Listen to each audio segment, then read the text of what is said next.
The home opener is about 2 months away, but that doesn't mean we can't start thinking of what the lineup might look like.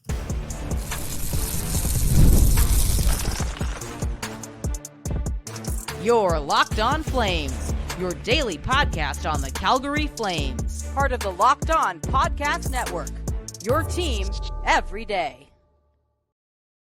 Hello, everybody, and welcome to today's episode of Locked On Flames. As always, I am your host, Jess Belmosto, and thank you so much for joining me today. Today's episode is brought to you by FanDuel. Make every moment more as the playoffs wind down. The sports stop sporting like we want them to, but this summer, FanDuel is hooking up all customers with a boost or a bonus daily. That's right. There's something for everyone every day all summer long. Visit fanduel.com to get started. Today, we're going to take a look at daily faceoffs projected lineup versus what I think is actually going to be the lineup for the Flames come I'm just going to say the home opener, because I think that's that's when it really starts. Make sure you're subscribed to Locked On Flames wherever you get your podcasts, as well as on YouTube. We are here for you through the off season, and I'm so happy to be here with you. And thank you so much for making Locked On Flames part of your day. So I think we can all agree that the Flames have made a lot of changes this last year as a whole, really, and the lines aren't going to be what we're used to.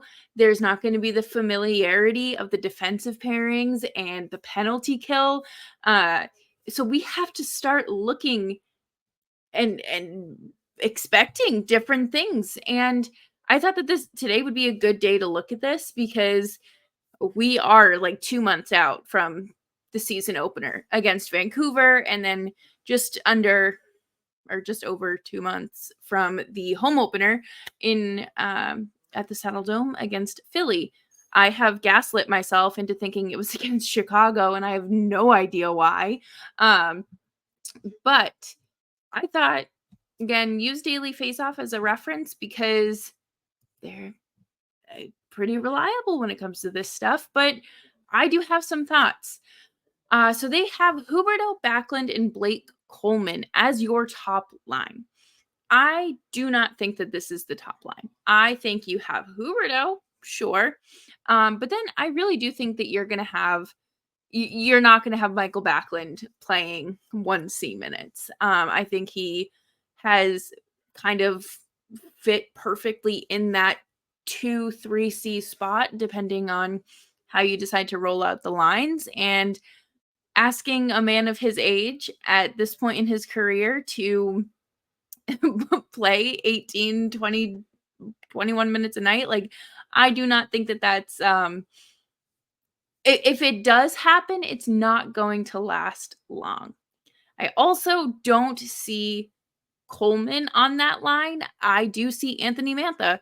It has been told that Anthony Mantha was brought in to play with Huberdeau. It's not just an addition. It is something to help elevate Huberdeau, get Huberdeau back into you're not going to get the 115 points out of him, but you need to bring it back to life, revive him, even like 75%. That would be super cool. But instead of Backlund, I could see Sharangovich up there. I think that Huberdeau and Sharangovich have built a lot of good chemistry. I think that it's obviously important for an entire line to have chemistry. I think that one of the biggest factors of last year was, of course, Elias Lindholm being on the fence up until he was traded, and that impacted the team's chemistry, but specifically that line. But that defensive liability goes crazy with Huberdeau and Sharangovich there. Not too familiar with Mantha's game, so I can't speak to that, but if 2/3 of your top line are kind of defensive liabilities, you might be in a little bit of trouble there. But let's say the second line here is let me pull this up. They have it Connor Zary, Yegor Sharangovich, and Anthony Mantha. I obviously crossed that out. That's not what I see that second line. I have it Pospisil, Kadri, Kuzmenko, or Pospisil, Zary, Kuzmenko. So I think it's either of those combinations because Pospisil and Kadri played very well together. And why not keep that going? And then, of course, Kuzmenko played well wherever you put him last year for the 25 games, 25, 29 games he played with Calgary. So I think that you can get away with putting him where you need him. And it's not like he doesn't have a spot in the lineup because he very clearly does. I just think that it's a matter of where everyone else is because you can elevate their game with a Kuzmenko. And then there's obviously the consideration that Zary is going to be playing center. They want to try Pospisil at center too. So I think the Pospisil, Zary, and Kuzmenko line would be an excellent experiment. Why not? I think that they're all obviously solid players. They're younger guys. It's worth trying. There's really nothing I can say to that I'm just like completely against. Really, that comes to the top of my head when looking at these forward lines. I do think that regardless, Backlund is going to be playing those third line minutes just because that's where he's at in his career. So maybe you see him on a line with Zary and Coleman somewhere in there, and your fourth line is going to be Lomberg, Rooney, and Walker Dewar. I don't know how long Walker Dewar's experiment is going to continue in Calgary. I think it's just very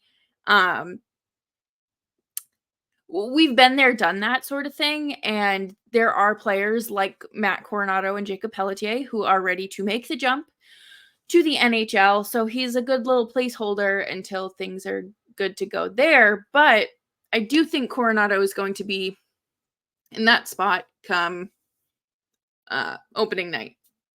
So before we talk about the defensive pairings, I want to just go over my lineup.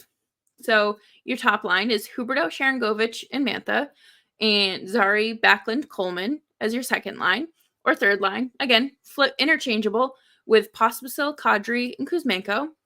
And rounding out your 12 forwards, you have Lomberg, Rooney, and Coronado. I think that is the most likely situation and scenario, barring any more changes. And speaking of change, we're going to take a look at the complete overhaul of the Flames defense and what is it going to look like? Where do all of these new defensemen come into play in all of this? Because the Flames have collected quite a lot of blue liners since the trade deadline, and I don't know if they know what they're going to do with all of them. And we will be right back after this. Passion, drive, and patience, the formula for winning championships, is also what keeps your ride or die alive. eBay Motors has everything you need to maintain your vehicle and level it up to peak performance. Superchargers, roof racks, exhaust kits, LED headlights, and more. Whether you're into speed, power, or style, eBay Motors has you covered.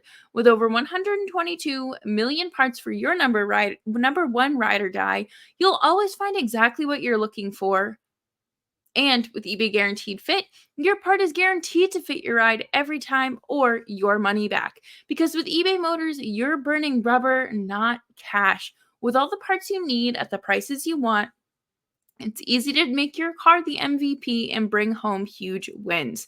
Keep your ride or die alive at ebaymotors.com. Eligible items only, exclusions apply. eBay Guaranteed Fit, only available for U.S. customers.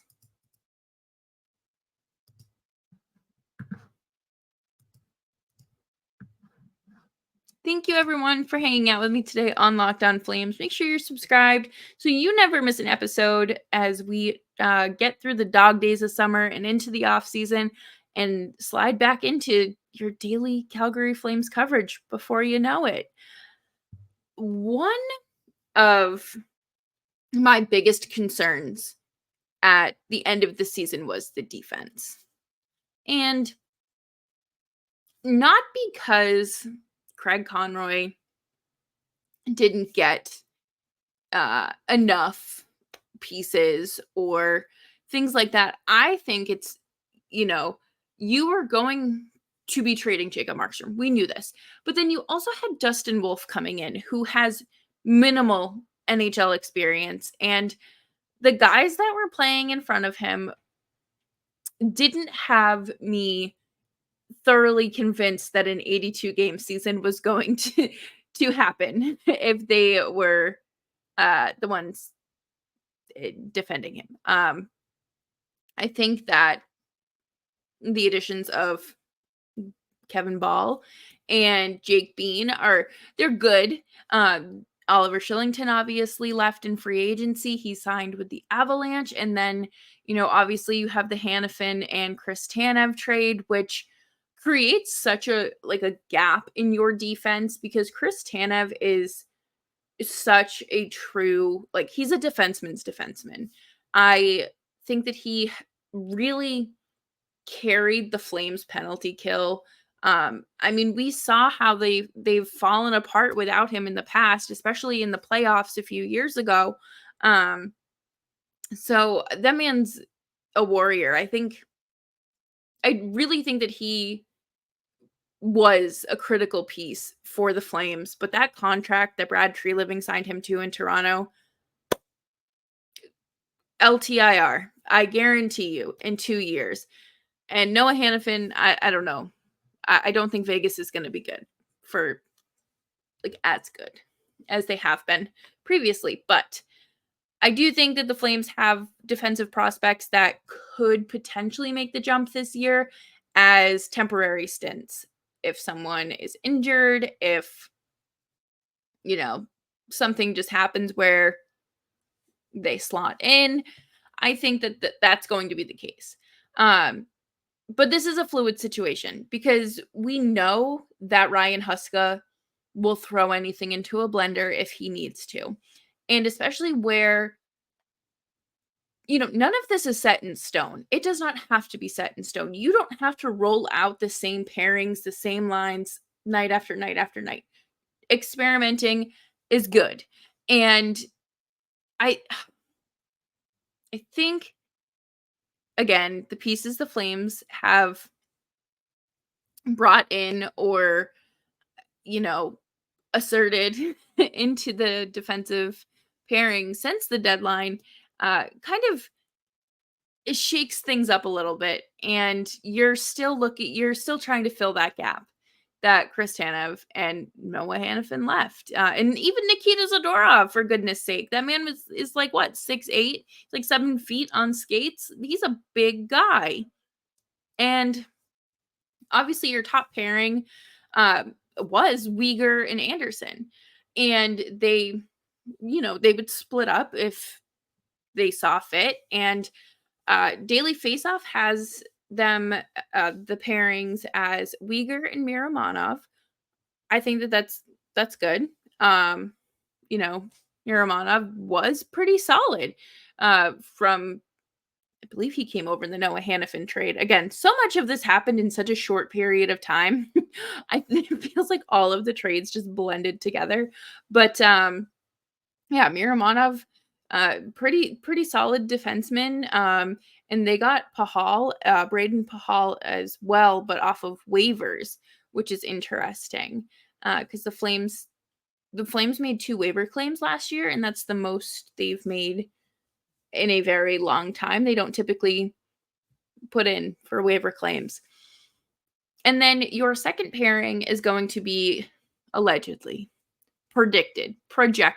Your projected second pairing is going to be Kevin Ball and Rasmus Anderson.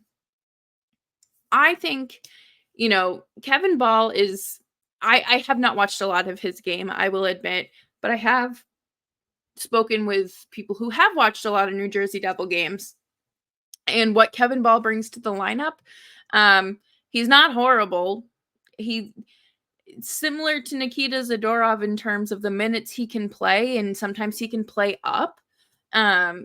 He's good.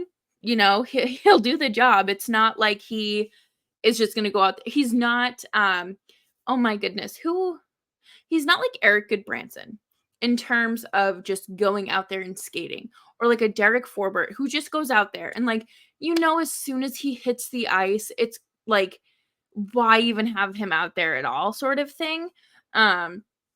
So I'm interested to see how Kevin Ball integrates into this lineup. I think it'll, why not? Again, it's one of those things that you just have to experiment and accept. And none of these, it doesn't have to always be like this. Things can change. And then your third pairing is going to possibly be Jake Bean and Braden Pahal. Jake Bean didn't really get a lot of love and time and a shot in Columbus. I think that, sometimes you just have to move on from a situation and find yourself a new home. And that new home happens to be quite literally his home, Calgary. I think it's super exciting to obviously bring back a hometown kid, someone that has ties to the organization as deeply as he does. Obviously, his dad is the former CEO, I believe, of the Calgary Sports Entertainment Group Center. Can never keep these abbreviations straight, but yeah, I mean, he's a body. He's not a horrible defenseman, and he is better than what the Flames have ready to go for their prospects. Jeremy Poirier had a major setback last year after that laceration that could have taken him out of professional hockey. So you got to work him back into things. Ilya Solovyov, still waiting for a contract for him, of course, so can't really project him in this lineup. But I think that he's going to be another in-betweener. And same thing with Kuznetsov. I don't see either of them truly as NHL defensemen in this organization for the time being. And Joel Hanley is 33 years old, undrafted, but he is good. He is a beast at defense. And so I feel like he's going to be your seventh defenseman simply because of his age. I think that they're going to try to play these younger kids more. It's just an opportunity for old faithful. I think that they could swap things out. We saw how they not that they're obviously forwards, but we saw Ruzicka and Dewar kind of swap in and out of the lineups at the same time. So I think it might be similar for Hanley and Pahal, depending on what's happening and what the situation with the Flames is. But it's not bad. It's not it's not going to be your Calgary Flames that you have watched over the last few years, but it's the start of a new chapter. And it's cool because, again, you might get some in-betweeners that stick. You never know, and that's the beauty of this transitional period here within the Calgary Flames organization. And we're going to talk about the goaltending situation because what a head scratcher. And we will be right back after this, but first I want to talk to you about FanDuel.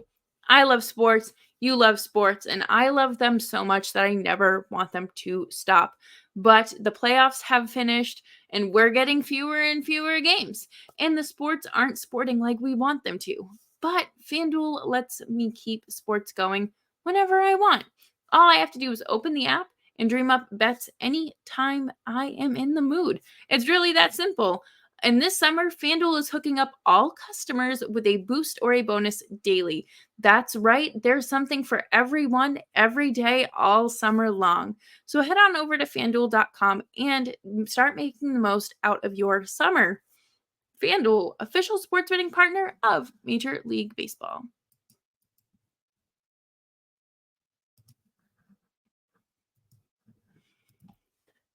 Thanks everyone for hanging out with me today on Locked On Flames. Make sure you're subscribed and wherever you get your podcasts, as well as on YouTube. I am so happy to be heading out to Calgary for the home opener. It's going to be so much fun. I can't believe that it's actually happening. And if y'all want to meet up or hang out at the game, let's plan something. Bring Locked On Flames to the Saddle Dome. This has been like a dream of mine for a few years now, so it's really fun. What's also really fun is seeing Dustin Wolf finally get his shot at a full-time NHL position. Okay, back in 2019 when he was drafted, people knew he was special. People knew that this 5'9" skinny little ginger from California was going to be something. And the Flames saw that. And that's fantastic. The Flames love their undersized guys as almost as much as they love their like big beefy 6'5", 6'7" defensemen. It's a spectrum. And I am so excited for Dustin Wolf to be getting this chance. You know, he played 17, 18 games last season and started to get settled. At one point, he won 4 in a row, which I think that's pretty impressive. I mean, considering what the Flames, what he was working with in front of him and how little scoring they were doing, I think that's pretty impressive. And of course, Dan Vladar is coming back too. He had hip surgery, which took him out for the remainder of the season and allowed Dustin Wolf to get in those starts. Obviously, you don't want to see your players hurt, but it kind of forced Calgary's hand, I think, a little bit more with that Jacob Markstrom trade. And the way that the Jacob Markstrom trade played out for like 8 months was bonkers. And I am just still blown away. But when it comes down to who is starting the home opener, I think it's going to be Dustin Wolf. I think this is going to be Wolf's game. And I think what helps this is the fact that they're playing on a back-to-back. So they play Philly and then they go up to Edmonton right after. And Dan Vladar has played well against Edmonton. And that was kind of like the advantage of the Markstrom and Vladar tandem when they were on. Vladar just played better against Edmonton. Markstrom struggled big time. And, you know, that it is what it is. Like, you can't go back and fix it, but it's good to have someone that can defend and stop pucks when you're playing one of your biggest rivals. I'm still not sold on how they're going to navigate this tandem. Are they going, like, we know that they're not going to run with 3 goalies. So we know it, like, they very well could trade Vladar between now and October, whatever, and bring in a veteran goaltender. Vladar only has 1 year left on his deal. I don't think he would resign. I mean, he might. Again, very tough to read these tea leaves right now. But I'm split down the middle because you can make a compelling case as to why they should roll with every other game. Why Wolf should start a good primary portion of the season. And Vladar, you can kind of make a case for anything, but again, none of this is set in stone. And that's what's beautiful about hockey. You have flexibility here, and I think that's going to be one of the biggest advantages for the Flames. And the chemistry that I think the whole team has as a whole, even with as many moving parts as there are and there have been, I think that this team, like, regardless, like, they have their core veterans and the players that have been here for even like 2, 3 years, and they know how to make players feel welcome. They host the parties. I mean, Blake Coleman's family quite literally hosted Thanksgiving in Texas last year because it happened to line up with the road trip to Texas. And I think really the most important part of this is like making sure that positive energy carries through the season.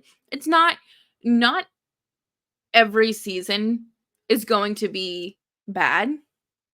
It's not it doesn't have to be good. There's obviously going to be those ebbs and flows, and I think again, Jacob Pelletier is a fantastic person to have in this locker room because of his positivity, his positive outlook, his attitude, and just the way that he approaches things and looks at things. And I think that that's going to be very crucial to have around.